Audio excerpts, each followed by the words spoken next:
Hi guys, it's Molly. I'm not gonna lie, this is like my 25th take, so if I look a little frazzled, that's the reason why.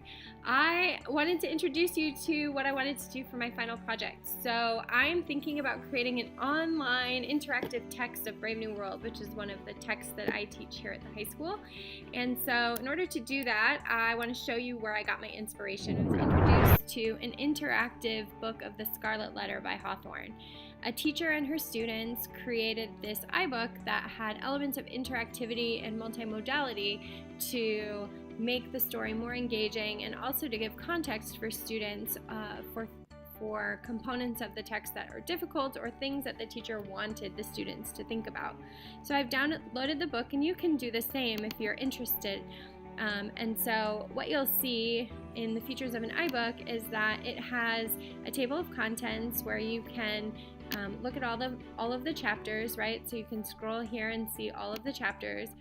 You'll see that this was the original text, and because it is an open source, it is available for anyone to reprint because it's part of public domain. And so what this teacher and her students did was to create a book that uses Hawthorne's text but adds more components to it. So for example, if you go back to the thumbnails, you'll see at the very beginning they created an introductory movie to give you sort of a quick animation of what the story is about and what to expect. So I'll play that just for a couple seconds so you can see it.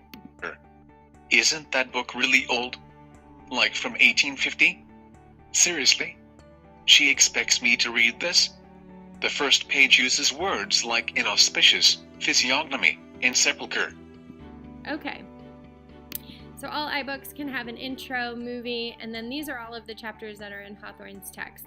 So I'm just going to go to the first chapter here to give you an idea of what the features could be. So this is chapter 1, The Prison Door, and these are things that I would say to my students before we started reading a text.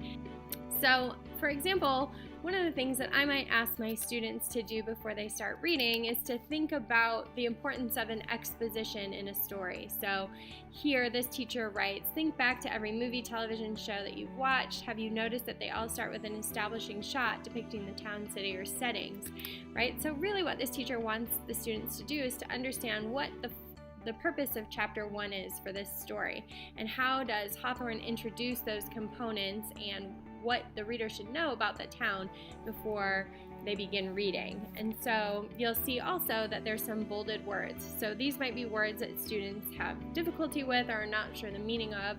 And so you'll see that if I click on utopia here, it will give a brief definition, but also she adds in the component of think about the structures the Boston settlers established to promote this ideal. So obviously they've done some historical context before beginning as well. And here's an allusion as well, so that if students aren't familiar with who Isaac Johnson is, they have the opportunity to have that right at their fingertips without having to leave the text. It's all right there. They can learn about it and keep going, because I know that we're all guilty of, whenever you see an allusion or a word that you might not know, that instead of doing what you're supposed to do, look it up, that sometimes we just skip over them just for the sake of time. But this gives that feature right at the student's fingertips. You'll also see on the next page there's another allusion to Anne Hutchinson that's bolded, but also there's some student artwork here. So Alice in here will be forever published in this iBook from the class of 2015, and it's original artwork, and it depicts some of the things that they're talking about in the story, which I think is another really great feature. Also add some of that component of engagement for students to be able to see their work published and available for others. So just getting through it, you'll see that at the end of the chapter here, the teacher wants you to think about some of those big ideas from the chapter, and then there is a link to the Puritans, a crash course. Give you a second. You've gotten into the Scarlet Letter, and you started to read about these people that we call the Puritans, and this idea of the utopian community that they came to the world to create. So it certainly bears keeping in mind where they get that name. Always keep that in mind. Okay, so you see that they have gotten a lot of the faculty involved. There's a librarian who is featured in a video as well.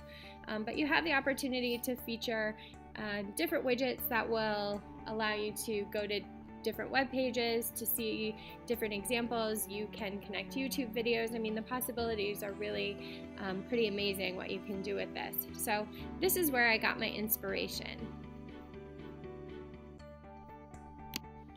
Okay, so now that you've seen what this other teacher has done, you get a sense of what I think I want to do for my final project, which is to create an iBook for Brave New World, which is one of the texts that I teach here.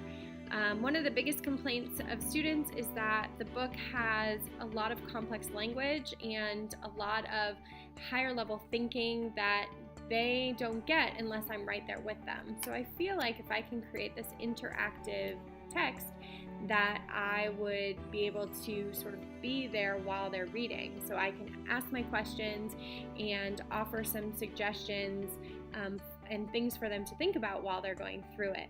So that's why I want to do it. I worry because unlike Nathaniel Hawthorne's Scarlet Letter, Brave New World still is under copyright, and so that presents a sort of new layer of challenge. So some of my research is going to be looking, would creating this online interactive text sort of fall under that clause that it's for educational purposes and that would give me the right to do so, or will I have to pick a text that's a little bit older than Brave New World? So that's where I'm going to start my research and then go from there. My goal is to get through at least the first 3 chapters with some of these interactive components, see if I can get some students to do some artwork for me, especially students who have already read this story because I taught it this year so that it would be ready to roll out next year.